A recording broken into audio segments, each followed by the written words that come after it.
Okay. Hey, everybody. We are here with the Dirt Trail Running Podcast, the Coffee with Coaches edition. I'm Coach Loretta, and I'm here with Coach Reese. And today we're going to kind of recap the Hennepin 100. Coach Reese ran the Hennepin 100 this year, and he was first overall with a time of around 13:20. Is that right? 13, 14, Oh, 56. okay. Okay. Sorry about that. So No, 13, so 56. what? I think the time I saw and posted was different. Sorry. Yeah. No, so what happened was, so I crossed the line, and it was about 5 minutes later. The photographer asked me if I would take a couple photos. So I stood in front of the finishing, like, Oh, yeah, yeah. the finishing tracker on the ground, and he goes, "Take a couple steps back." And I was like, "Are you sure that's not going to mess up my tracker?" He goes, "No, no, no, just take some steps back." So I took some steps back, and I crossed over that tracker again. So I think that's what did it, because Oh, afterwards okay. we had videos of me coming through at 14 or 13, 14, like 50, whatever, like we had, like, people were taking videos of when I actually crossed over. So the timing guy, like Rich, who's just a wonderful guy, he went back and he looked at the results, and he must have seen that there was a double tap at the finish line and was like, "Yep, let's Oh, cross out let's that get back. 13." Well, So that's what I it was did gonna say. record for 13:20 for Okay. about a couple minutes. Yeah. Okay. So I'm like, how did I come up with that time? But okay, that makes sense. Yeah. So, this weekend at Hennepin, it was, I think, unseasonably warm. Temperatures were in the 70s, maybe to the 80s, and it really hung on there, like once it went up, it hung on until even when it got dark out, right? The day was, Yeah. yeah. Yeah, so the temperatures for this race were definitely nothing. Like, it was definitely the talk of the town the day beforehand. I think everybody was a little bit nervous about it, for sure, myself included. It's just one of those times when you gotta, re-alter expectations and just kind of roll with the punches. But yeah, so the day started out, I want to say the day was beautiful. I mean, it started in like the mid 50s, a little bit chilly at the start. Kind of had to remind myself, like, I'm kind of shivering right now, but, like in a couple hours, I'm going to be really begging for, a little shiver. But it warmed up to, the high was 85. For most of the day, it was hovering between like 75 to low 80s for sure. So Okay. I full saw, sun exposure, like not a cloud in the sky. I saw a post from Jordan Camastro. I'm not sure if I'm saying his name right, but he lives in Arizona, and I've met him at a lot of the 24-hour track events, and he came and ran Hennepin. And I saw his post saying that he went in a little bit cocky, thinking he came from Arizona and the heat wasn't going to be bad, but he's not used to the humidity. And he's like, that was really a hard race because he's, used to that dry Arizona air versus the hot and humid, Yeah, temperature you get in the Midwest. and it's funny too, because this weekend was definitely probably the driest weekend that we've had in a while. I want to say it's only been like 2 weeks or so where we've had humidities in like the 40 to 50% instead of like the 70 to 80%. Right. So if he thinks this was humid, I would argue that all of us that live in Illinois would be like, man, this feels like a great crisp Yeah, day. yeah. Isn't that interesting? I mean, I'm feeling the same thing, like coming from Mhm. Colorado, back to Michigan, and the humidity it was something, you forget how hard that hits. But yeah, Yeah. so let's talk a little bit about your day, how let's talk about the first 50K. How'd that go?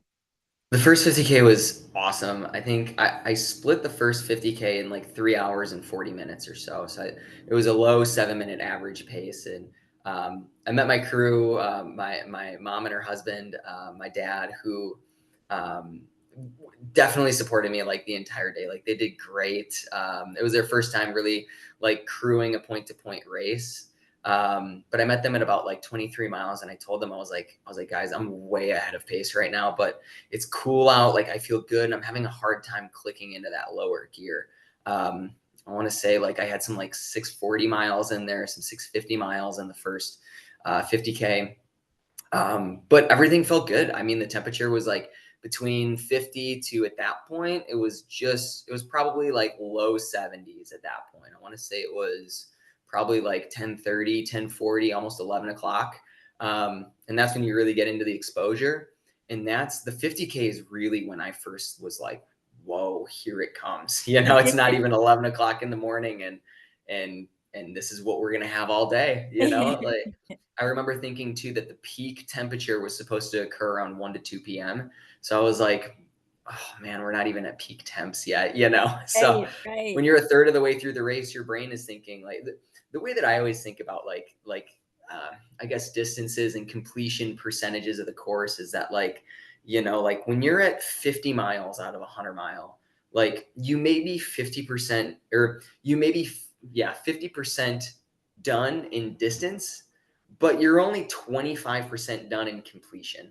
You know what I mean? Because it's that right. last 50 miles that, of course, you're going to slow down a little bit, but it's that last 50 miles where you're the most beat up, where time slows down because you're feeling everything, you know? So So, true. um, it was up like, you know, I felt really good up into the first 50K, and then the 50K hit. And that's kind of when it was like, all right, today is going to be like, that's all the time I was able to bank up. I guess I should mention before too that, you know, the night before the race, like I was telling people that like, hey, you know, like I had this idea of trying to hit super even splits, but now that the weather is going to be so variable, I went in thinking like, okay, I wanted to bank like maybe 5 to 10 seconds per mile faster than my anticipated pace. I wanted to be holding about 7:15s all day, between 7:15 and 7:30. So really, I wanted to average about 7:10 the first 50 miles or so until the heat really hit. Um, but I was a little bit faster than that, which is it a good thing or a bad thing? I don't know because of how variable the temperature was. But I am glad I did that because after the first 50K, it really, you know, you really had to alter and say, you know what, like my heart rate is going to be jumping around at, you know, like slower paces than I'm used to because it's so hot and because I'm dehydrating. So it's kind of like what we always talk about, right? Is you can go in thinking that a race is going to unfold a particular way, but you have to be like adaptable through and through. I posted on Instagram the day beforehand too. Like, I'm so glad I went out. There was 1 or 2 days in the past 3 or 4 weeks that we've had like mid 80-degree temperatures. And those days I had my long runs. And of course, whenever you have a long run planned and the high is going to be like 85, you're thinking to yourself, man, like either I got to get up at 4 o'clock in the morning and get it done while it's still, you know, 50s, 60s, or you can think to yourself, man, I can get out there in the heat of the day, make it a little bit tougher and maybe get some adaptations because I might experience this on race day. And whenever it's a really hot day, like people love me and people hate me for saying this, but if it's a hot day, I'm like, I want to get outside in that heat. So you know, like it really depends on what your goals are and what your tolerance is and what your body's capable of doing. But I'm very glad that I did get out because although the past 2 or 3 weeks I've been running in the 50s and 60s, just having that mental experience of like, man, I can gut out a 24-mile long run when it's 85 degrees as a high. And I know that my nutritional strategy worked for that really hot long run. So I was able to better say, you know what, like you know, I haven't had a lot of practice in this weather recently, but I had enough to make me feel confident that I don't need to drastically alter what I've been doing. And I think that like, you know, that mental prep was huge. So for anybody out there envisioning their race coming up in November, December, January, whenever your next goal race is, you know, have this idea of what the race is going to be like, but don't hold on to that so tight because chances are you're probably not going to be right on the day of. Right, right. So much good information there. So, you know, that as a coach, as a runner myself, I think a lot about the strategies that you're talking about. So, Mhm. you know, you know, you do. We always have some kind of a plan in mind, right? But race day, I always tell my athletes, you're going to have to think about the weather, see what's happening on that day. You know, we have a forecast. We're not quite sure where that's going to be, but that morning you need to be ready to make that call of, is this a PR day? Is this a record day? Is this a just slug it out day? And how am I going to approach the day? Like, it's going to be cooler in the morning. And I love it. And I love how specific you were too, saying like you adjusted your pace like 10, you know, maybe 10 seconds a mile. Because that's something that I guide my athletes to do too, is like, okay, you know, you can increase the pace a little bit in that beginning and take advantage of that cooler time of the day. But I don't want you like going crazy and going a minute a mile faster, right? You know, it's within reason that you want to make that adjustment so you can bank a little bit when the weather is expected to increase. So, well, I have just so many questions, but let's see. I'm going to start with one. At the same time, your partner, Deanna, was running the 50-mile race. How did that impact your first 50K? How did that impact? Well, I mean, to start off, I should have mentioned at the beginning that Deanna took first female, which is Yes, woo! phenomenal. And I mean, she pretty much came from behind. Like it sounds like the way that her race unfolded, she had a great strategy going in. It really worked for her, and it saved her legs. So that way, the last 3 miles, when everybody was gassed and really just trying to hang in there to the finish, she could accelerate a little bit harder past everybody That's that exciting. was faltering. So she did phenomenally. Um, this is, I mean, okay, so I don't want to sound, I don't know how this is going to sound, but I'm going to say it anyways. I really try to compartmentalize like my racing and Deanna's racing separately. Of course, that like I try to wish her the best, but these events are so mental that if I let any other concern in my brain of how she's doing or how her day is unfolding, it only adds stress for me, Hmm. which she's not a stressful partner by any means, right? But whenever you worry about somebody, there's definitely this mental weight that kind of like just adds a little bit of fatigue to your body, right? So the first 50K, when the temperatures were cooler, I know that she's going to do great. I mean, I coach her. I live with her. She's my partner, so I know how her training's been going. So I knew that like, hey, if the temperatures are mid 70s, if they're low 70s or lower, she's going to do all right. She's going to be fine. So for the first 50K, I don't want this to sound bad, but I wasn't worrying about her, and I wasn't trying to worry about her. Mhm. Um, Were you getting any reports but about how she was doing? what's that? Were they giving your crew giving you reports about how she was doing, or you didn't even know? No, so I told my crew like I don't want to hear about what's going on with other people because like when I race, like I know that I'm pushing myself as hard as I can for the distance that I'm going, right? Like maybe at mile 30 of 100 miles, I'm not pushing as hard as I can for that 30 miles because I'm running a 100-mile race, right? But I know for that 30 miles, I've been pushing as hard as I can, given that I still have another 60 to go, 70 to go. So basically all I told them was like, hey, like this is my nutritional strategy. I need my bottles ready. If you could spray me off while I'm walking by, that would be great. There was one point at mile 69, my mom was like, hey, just so you know, second place. And I was like, Mom, I appreciate what you're trying to do, but I don't want to hear it right now because I'm pushing myself as hard as I can. Because at mile 69, I didn't need that extra like mental Gosh. pressure of knowing where somebody was behind me. A lot of times people will tell you that the race starts at 100K or the race starts at 75 miles or whatever it is. And at 69 miles, sure, you're halfway through the race. You only have a 50K left, right? Like quote unquote, just a 50K. But there's still a lot. It's still an ultra marathon to go.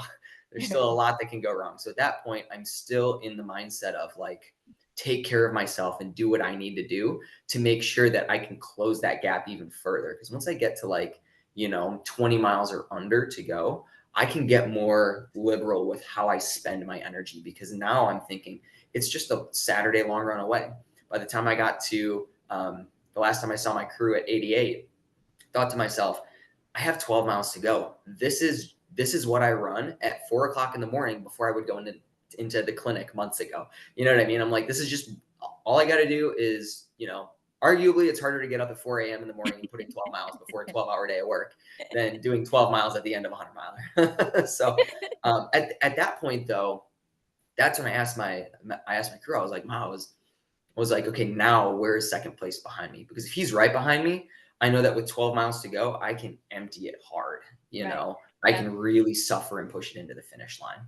Um, she told me then that he was about 45 minutes away, 45 minutes behind me, which is a fairly comfortable lead, but I didn't know who was behind me, right? Like I know there's a couple heavy hitters in the field who definitely have the leg turnover to be pulling like 7 minutes a mile, if not faster. Who knows if you can do it at the end of 100 miles, given how the day unfolds. But I thought to myself, okay, well, if they're 45 minutes behind me, they must have been doing X pace for the past like so many hours. So if I can keep below that average pace, which I roughly estimated was about an 8:30 mile, if I could stay below that and be like below an 8-minute mile, then like the chances of them catching me are very slow, and the chances of me continuing to gain time on them is even greater. So Mhm. that's what I tried to do at the end. I was like, you know what, like, I at that point, like it was so hot during the day that by like 1 p.m. I had to stop every time I would drink from my bottles and walk a little bit because my stomach was so tight from the heat that like I couldn't run and drink at the same time. And it kept that way up until the finish line. So I told myself, you know what? Like if I'm running, I'm pulling 8 minutes or quicker. Like take your walk breaks to drink, but then get back to running and finish this thing out, you know? Yeah. All right. Um, So let's go back to the beginning of the 50K. I'm just have so many yeah. more questions still. So I'm Yeah. guessing part of the race was probably the most that you saw any other competitors, right? Did you have anybody near you at any point, or were you always in the lead? No, I was always in the lead. So from the start line video, it was Phil and I that went right from the start. So Phil is the only person that passed me all day besides the out and backs. And Phil was And running and won the 50 mile, right? yep, yeah, and he won the 50 mile. I'm actually wearing his Fleet Feet hat from Sweet. Davenport. Yeah. So thank you, Phil. I actually, and this is more towards the 50 turnaround. I'll tell you a story in a little bit, but yeah. So when we went off the gun, like I saw him blast by, and I'm like, he's got to be pulling mid sixes or low sixes right now. And going back through his Strava, I could see he was blazing from the start. I thought to myself, I was like, man, I'm glad I'm not racing that guy. But for the first 23 miles before I saw my crew for the first time, I really wasn't worried about who was behind me. I wasn't worried about like keeping a lead for the entire thing. I was just focused on like, where's my heart rate at? Where's my effort level at? What's my pace? What's my pace? And those are the three things that like, like we talk about on this podcast all the time. Those are the things that like I really try to pay attention to when I'm running. RPE first and foremost, for sure. And my RPE was low. My heart rate was right around where it is, if not elevated a little bit. Typically, my heart rate's about 145 for 100-mile races. It's been like that for the past 2 or 3 years. If I push as hard as I can, my average heart rate's like 144, 145. And at the beginning, my heart rate was like 150, 151. So I was like, okay, well, I knew that I wanted to push a little bit harder at the beginning. So that doesn't bother me. My pace was pretty fast, high sixes, low sevens. But my RPE was like, I was like, man, I'm just feeling good. It just feels like the legs are clicking over, so why feel like I'm pumping the brakes instead of just letting it roll naturally. Yeah.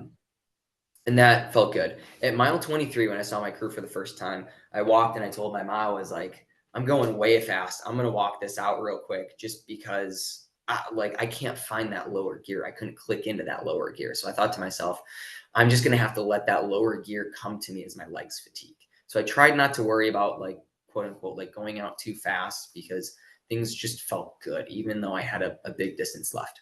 I don't know exactly who was behind me, but as I was walking through, I saw this lady like in front of me on the left, and she was holding up a big sign with a face on it that said, "Go, Dad, go," or something. And she was holding it up like this, and she was shaking it. And I was like, that's definitely not for me. So I turned around and I looked, and there was this guy in like a green shirt, I think, who was like right behind me. And that kind of like, like whenever you see somebody like right behind you, like my competitive spirit is always like, okay, don't let him pass you. You know what I Right, mean? right. Yeah, me too. But I kind of just, I was like, who knows? If he's running the 50 mile, he's running a pretty good 50-mile time, pretty aggressive 50-mile time. I don't know who this guy is. If he's running the 100-mile distance, he's going at breakneck pace because I feel like I'm going at breakneck pace. So good luck. If you want to pass me and you're in the 100 miles, like, I hope I see you later. You know what I mean? Right. So I had those thoughts, but I didn't really let it get to me. He never ended up passing me. By the 50K, like I turned around and looked behind me and didn't see anybody. So yeah, that's what all happened in the first 50K. I didn't see anybody. I was running alone a majority of the day besides the out and backs, right? So Yeah. like I hit the 50-mile turnaround. The first person I actually saw was Phil at mile 50. And Phil, he came running back towards me, and I thought he would have been way further ahead of me, but it sounds like the heat got to him a little bit at 50K, which, I mean, it did for everybody. Like, that's when it really just kind of slammed you down, and I'm never going to forget it because it was my mantra the rest of the day. He, like, as he's running and charging in for his finish line, because he's coming back, he probably only has like less than a mile left. He's like, great job. Stay patient, go get it. Stay patient. And I just kept repeating that in my head like all day when I had to take my walk breaks, which I didn't think I would have to take. I just thought to myself, like, Phil says, stay patient. Just got to stay patient. That's a I hit the really good 50-mile mantra. turnaround. Yeah. Yeah, and I heard stay patient, you know? Um, and that's really what it came down to because my original plan was to not really take walking breaks.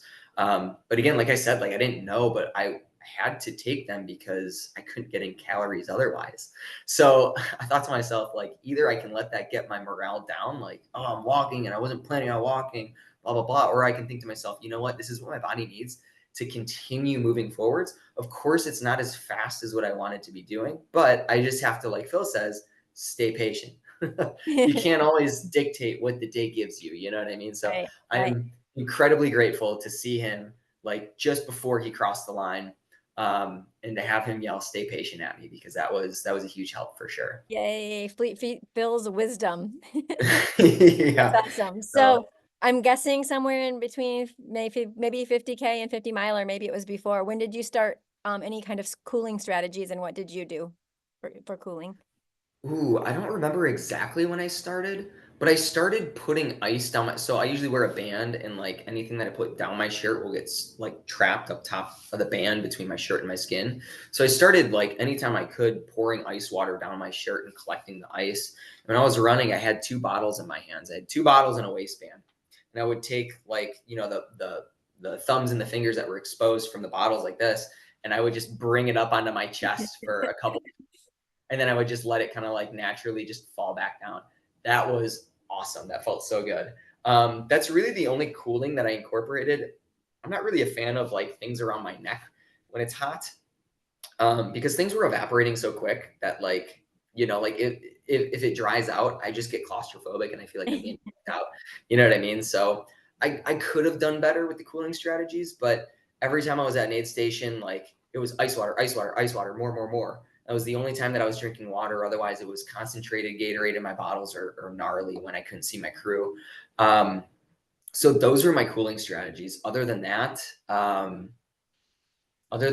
Yeah, the biggest cooling strategy is slow down. Hmm. I mean, nobody, and this is something I repeated in my head the entire day, was nobody is holding their anticipated pace today. Nobody is holding their projected pace. Nobody is holding their PR pace today because it is just so hot. Yep. So I thought to myself, you know what? If nobody is holding their anticipated pace, it's unreasonable for me to think that I could hold my like anticipated Right, pace. right. And in training, like if it's a typical day, if it's 65 degrees and sunny, like I go out, my heart rate's 145, I'm running like 6:45 pace to 7-minute pace. So like I know that like based on where my heart rate has been, based on where my RPE is, like 7:15s should be pretty doable if I can just keep my legs moving all day, given the fatigue of 100 miles. Metabolically, that 7:15 pace isn't something that is above my threshold. It's not something at that point, like David Roche says, it's more of a fueling problem. It's more of a just push past all the muscular damage that's happening from such a long distance, as well as just keep fueling, because when I'm like right at that like 145 heart rate, like I'm pretty close to like top of what would be considered like zone 2 in like a 5-zone model, so um yeah, if I do zone testing, like 150 152 heart rate is kind of like the top end of my Z2. So I'm like, you know what, if I'm like somewhere around there, like then it just becomes put the calories down and just will your legs to keep going at that speed, Right, you know right. but on that type of day, right, like my heart rate's skyrocketing because The of how heat. it's trying to cool Right. myself down, right? So Mhm. now a 145 heart rate is more like a 7:45 to 8-minute pace, you know? Um, and eventually later on in the day, once the sun went down and like the temps got slightly cooler and it was like low 70s, I could pick back up into that like I was running 7:30 pace at like a 138 heart rate or something like that, Mhm. So it's um, it's interesting. It's really interesting to see throughout the day how the heart rate is affected by the temperature. And of course, by the mounting fatigue of 100 miles and the muscular damage and everything. There's multiple factors in play Right. always, but it is such a powerful variable that affects how your performance is going to play out throughout the entire day, that you can't just tell yourself, you know what, regardless of what my heart rate's doing, regardless of what my core temperature is, like I'm just going to keep pushing through it, because that's a quick way to blow up and not get to the finish line. Right, for sure. So one of the things I really like that you said is that you started thinking that, everybody kind of is in your situation on that race day, right? And I think that's something we always need to kind of remind ourselves when we're running 100 miles and it's getting hard, and have to realize that it's not just getting hard for you, it's getting hard for everyone, right? They're in the same conditions that you are, they're doing the same distance you are, and everybody's starting to feel it, right? Sometimes it's hard for us in our brain when we have certain goals and expectations to rationalize that, right? You just think it's you, Yeah. but it's usually everyone around you, and on a hot day like that, everyone's experiencing that. So we talked a little bit before we got on the podcast, and I think it's always interesting when you hear people talk about variety of hundreds, and they act as if, oh, I'm gonna do a flat 100 because it's going to be easy, right? I'm not sure Mhm. there is an easy 100, but I think becomes even more of a mental component in a flat 100 than in Yeah. 100 that maybe have some variation of terrain and landscape. So we talked about that a little bit. Do you want to like share a little bit about that? The Hennepin Canal is beautiful. I love this course. But Yeah. when we start talking about flat fast courses like this, or even maybe Tunnel Hill or Canal Corridor, or maybe thinking about, loops on a track, this piece really, I think, makes a heavier handed play. Do you want to talk? Yeah, completely. I think like you always got to start with the why. Like why am I out here? And this is something I can talk about for a really long time. And I've been thinking. I had a lot of time to think about it during the race, and I had a lot of time to think about it after the race and before the race and everything. But my why for why I was going into the race was a little bit of a grudge, a little bit of a chip on my shoulder from DNSing Kettle, which is it's my home. Like I have such a strong mental attraction to that race because it's my hometown course. That course was there for me in a tough time in my life. It's where I first got familiarized with ultra running and started running with the ultra community. It's my first 100-mile race. I just love the course. So regardless, I just love being on that terrain. So that's a huge mental component, huge mental why factor for me for that course. But for Hennepin, I don't have that like deep, like spiritual almost connection to the course, right? So like I knew I couldn't rely on the terrain or on the variance or on seeing something new to kind of get me to different parts in the race, because a lot of why I race too is to see awesome things and experience awesome things in novel places I haven't been to, which I mean, like the Hennepin Canal is awesome. It's beautiful. It's great. There's definitely a little bit of variety to the trail itself and to what you see along the canal. But after 1 or 2 hours, it kind of all ends up blending together and looking alike. The canal looks differently at different times of the day, but it's not as strong of a driver for me as like picking apart the Kettle course and saying I'm going through the meadows and now I'm in Scup, and you come back to Nordic and like you go out towards Rice. There's such a variance in terrain. You can kind of chunk it up and say I can't wait to get to that piece. Whereas with Hennepin, like mile 1 and mile 50 and mile 80 and 100 look fairly similar unless you're going over a lock, over a bridge, or the sun is reflecting off of the water or the terrain a little bit differently. It's fairly similar. So I didn't have that type of like affinity for the course. It's a beautiful course. It's a fantastic race. I don't want to sound like I'm dogging on it by any means, but more of my mental motivations were to put up a fast time because I really wanted to see what I could do for a fast 100 miles. Um, Having a chip on my shoulder from not being able to line up at Kettle, and also having a chip on my shoulder for having to drop down to the 50-mile at Tunnel Hill last year. It was a couple days after that I swore off flat and fast races, and then coming into this year and just like you're always reflecting on previous events. Like coming into this year, I thought to myself, like, did I feel that way about the race because I was getting over COVID and because I didn't feel like I was in my body and my body didn't feel right and running didn't feel right?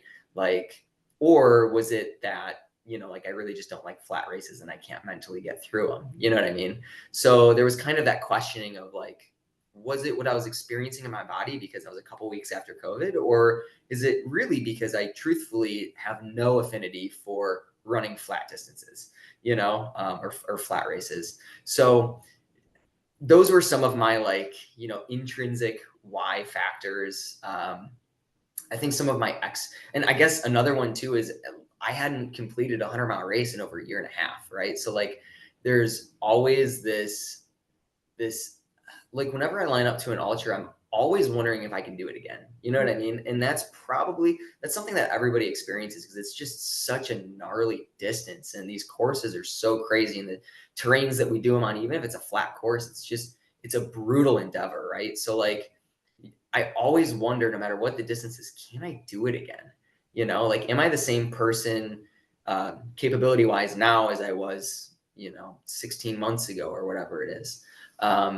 So that was another intrinsic why was that like, I just want to get another 100 miler under my belt. I guess another intrinsic one too, that's actually a little bit more vulnerable for me is that like, I don't want my only 100-mile finish to be on the Kettle course. I don't want to be known as Mr. Kettle. You know what I mean? Like I love that course. Like I cherish that course. Like I've loved it since like before I even knew about 100-mile racing.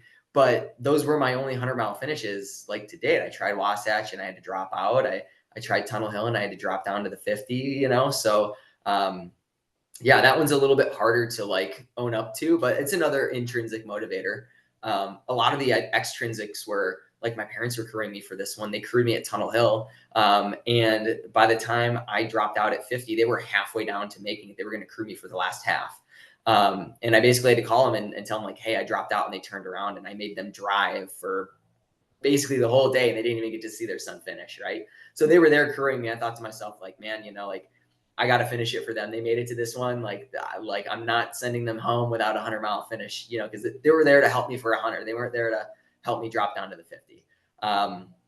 Another extrinsic was, of course, I love competing, right? So like that's a huge extrinsic motivator is just getting across the finish line first, right? Like you're like, I don't know if I think that more people would serve themselves if they are competitive to be more vocal about how they want to be competitive, right? Because it is such a driving force and it is enjoyable and it is like a goal to achieve, right? It's not the only one, right? Like I had a lot of thoughts of dropping out on Saturday. And we can get to that in a second. But like it's some of those like those extrinsic motivators that can also be huge drivers for you. And I love competing. I love pushing it to the line. Another extrinsic motivator was that it takes so much energy just to get to the start anyways, right? I'm like, well, I'm here. It took me a day of travel. Like, you spend so much money for the Airbnb for a 100-mile finish, not to drop out, like, I don't want to walk home with my tail in between my legs again. So that's another extrinsic factor is just the money, the time, the commitment, the training. You wake up like I thought to myself while I was running, like I've been waking up at 4 o'clock in the morning for months to get on the bike, to go out for runs, to get in all the training that I can because I wanted to rip Hennepin as hard as I could, so it's kind of a disservice to yourself to spend all of that time to then just drop out, or at least not finish. Right. So I guess like just kind of dovetailing on the mental piece, there were a lot of times where I struggled during the day just because it was so hot. I mentioned to people like from about like 11 o'clock to about 5:30 in the afternoon, I felt like I was running like 101 degree, like body fever, like all day. Like my head felt hot. Like sometimes you get a little bit of wooziness from the heat, right? Like, so there was a lot of points where it was fun and it was great. And I love running. There were a lot of points where it was a grind, just like all athletics can be. But it's in those grindy moments where like that I feel like I want to drop out and I'm looking for an excuse to drop out, but I don't. And I keep pushing where I feel like I actually find myself. At about mile 40, I took my only pee of the day, which concerned me. And I thought to myself, like usually personally, I should be peeing every like 4 hours or so. And at that point it was about like 5.5 hours. So maybe I was about like mile like 40, 42, 44 or something like that. I thought to myself, I was like, okay, I'm going to stop. I'm going to go pee. If it's anywhere near red, if it's anywhere near amber, like I'm going to say, well, you know what, I should drop out at 50 because, you know, like I don't want to get rhabdo. So, but it was the perfect color that urine should be. It was slightly pale. I was like, shoot, that excuse is out of the book now. Like what, you know, and then you just keep pushing. Right. And I thought to myself, you know what, like, I still have these feelings of being passed at mile 90 from my first 100-mile experience. Um, and I remember thinking like, man, like, could I mentally deal with, you know, blowing up and not finishing like on podium and still making it to the finish? And I just kept telling myself, you know what, like I came here for a 100-mile finish. Like if I cross, you know, like if I cross last or if I cross first or if I'm somewhere in between or if I lead the entire day and I get passed at 90, I'm just in it for the finish because I wanted that 100-mile finish, right? So I kept telling myself any point that it got hard or I was looking for an easy way out, it's like you came here for a hard day. You told people you were looking forward to a hard day. You're getting a hard day. So deal with it. Do what you need to do to get across the line. And that's kind of where that whole patience mantra just kind of led in the entire day is just patience, patience, patience, patience. Do what you need to do to get yourself to the next aid station so that way you can set yourself up to get to the next aid station after that, you know? Mhm. So yeah, that mental piece was huge. Right. Wow. Wow. I love all your transparency. I mean, this like shows like super real. And the feelings that we go through, right? When we're going to 100, whether we're the person that is finishing first or in the middle of the pack or the very last person, right? We're all have our mental struggles getting us to the finish line of 100. I mean, if it were easy, everyone would be run 100-mile races, right? And now even people that we have finished 100 miles, it's still hard to get back onto that line, knowing that mental struggle that you're going to face at some point in the day. And the question is, are you going to be able to get past that mental struggle, or is it going to overtake you? I think. Mhm. Yeah, and you know, for everybody that's out there, like I love hearing when other professionals are really transparent with what they're thinking and what they're dealing with because it's so easy to say like, you know, like, oh, Reese has lined up to 6 ultras and he's won all of them. Like, what does he have to worry about? You know, and it's like, well, everybody has those doubts, whether you're, you know, finishing first in your races or you're trying to complete your first race or, you know, it's a new course or some life circumstance happened, you know, like I was dealing with a suspected stress fracture in my leg, which is what made me drop out of kettle. So I had doubts of like, is my leg even going to hold up? I've been having some ankle pains just as I'm building back up for my training. Is that going to take me out? And you like, there were so many question marks at the start of the race, you know, that you kind of just have to listen to, but you can't let them control you. You know what I mean? Like Right.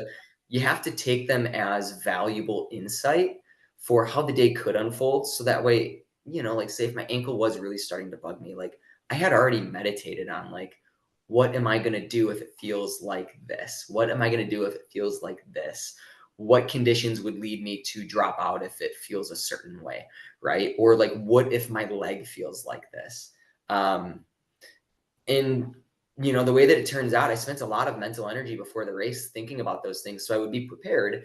And while I was running, the only thing that really hurt me was just the typical ultra pains that you feel with tight quads, tight hamstrings, and tight hips, you know what I mean? So I think it was valuable to listen to those doubts and those question marks, but don't ever let them control you because really all you can do is go out there and give it your best. Right, right. I love that. And recently, I actually had my own meeting with Adam Pop, our mental performance coach, and he shared some really great information about unproductive or obtrusive thoughts. Right. So, Mhm. like using different strategies to get through the day. And I think one of the things that you really hung on to was that mantra of Phil's, which really helped you kind of reset when you were starting to have those unproductive thoughts coming in, right? Is just be patient, just be patient. That kept being kind of your motto of the day. And I think that was a great strategy to use. And it sounds like maybe you even were doing some body scans along the way to try to get yourself back, into For the sure.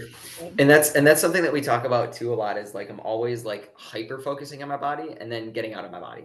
Like so like when I hyper focus on my body, like I'm trying to feel everything. I want to feel like all of the aches, all the pains. I want to focus on my quads. I want to focus on my ankle, my leg. I want to give myself time to process what I actually feel like. And then I want to, if things are good, if I have green lights, nothing's a red, nothing's like a deep yellow or whatever, like of course there's going to be some things where it's like, ooh, that's kind of tweaked. Maybe that gets worse or maybe it just gets better, you know? So you kind of have these like green, yellow, and red lights that I try to keep track of. For the first 20 miles, my right calf was kind of like a lightly yellow light where I was like, it's kind of tight right now, but it could shake out like it's done before, or it could get worse like it's done before. I don't really know. So hyper focus on it, feel it, zoom back out, focus on the course, the people, cheering everybody on, focus on the music that's in my head, random things like that, right? Um, and then the next time I would hyper focus on it, it's like, oh, the calf pain is gone. Cool. But now my hips are getting kind of tight because of ultra pains. Tight hips are something that I'm used to in ultra pains. And I've been doing some hip strength work to try to correct some of that stuff. Looks like I still have a little bit more work to do on that. But you know what? Okay, cool. That's a green light because it's just a typical ultra pain. Zoom back out, you know? Mhm. Um, so yeah, associating and disassociating really hard, I think are Right, pretty nice. important And mental Dr. strategies. Lisa would be really proud of that red light, green light, yellow light system because she's a firm believer in that. You know, Mhm. of kind of guiding your pain too. So, so I think we've pretty much taken you through the race. Did you want to elaborate any more on that last, and the finish or any other parts in between that we didn't hit on? Yeah, totally. So a pretty important part was when I passed my girlfriend Deanna. I want to say I was probably I think I was just past the 100K mark because I'd already gone through the 50 miles, and it was after maybe I wasn't quite up to the 100K. Maybe it was at like 60 miles, 59 miles, whatever it was. I passed her, and I was counting all the people because that's when I was passing people. Right. I was counting all the people that I was passing, and I'd only saw a lot of males leading up to that. Um, and there was another female, Courtney, that had just passed me. I wished her well, and then I saw Deanna, and I was like, Deanna, I was like, Courtney's just up there. I was like, go get her, because Deanna was cheering me on from a distance. She had enough breath to like, like wish me well and everything. I was like, go get her. Then by the time like I had no idea what happened after that. I'm passing more people, I'm passing more people. But then as I saw my folks at I think it was mile 69 or something like that, my mom was like, and Deanna finished first female. I was like, yes. So like, like back to what we were mentioning way beforehand, like like I try to like compartmentalize like my personal feelings for my partners and other people racing, and then my actual race that I'm in.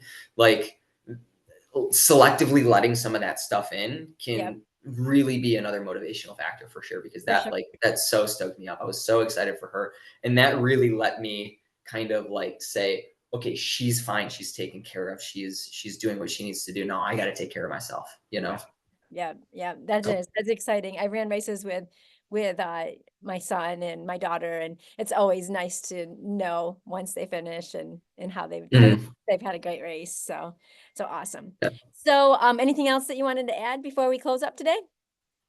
No, I think I'm pretty good. Thanks for listening, and thanks for getting on the podcast today. Um, yeah, it was an awesome race. It very well supported. Everybody was cheering. Um, yeah, it's a great event, whether you're trying to go for a fast time, whether you're going for your first time. But yeah, like we mentioned before, like there's no such thing as an easy 100 miler. So go in prepared. If you're unsure of how to prepare, talk with somebody about it. Hit us coaches up about it. We got some pointers for you. We do also have some other Hennepin preparation training podcasts too. So search the archives. Like it's all in there if you if you want to take a listen for your next flat and fast race. For sure. And I don't know if you know this, but I was frantically refreshing to see you finish frantically. Reese, come on, get in, Reese. And finally I messaged Deanna because I'm is he ever coming in? Like, is the tracker still moving? And Yeah. she's like, we're standing here with headlight or standing at the finish line watching for his headlamp.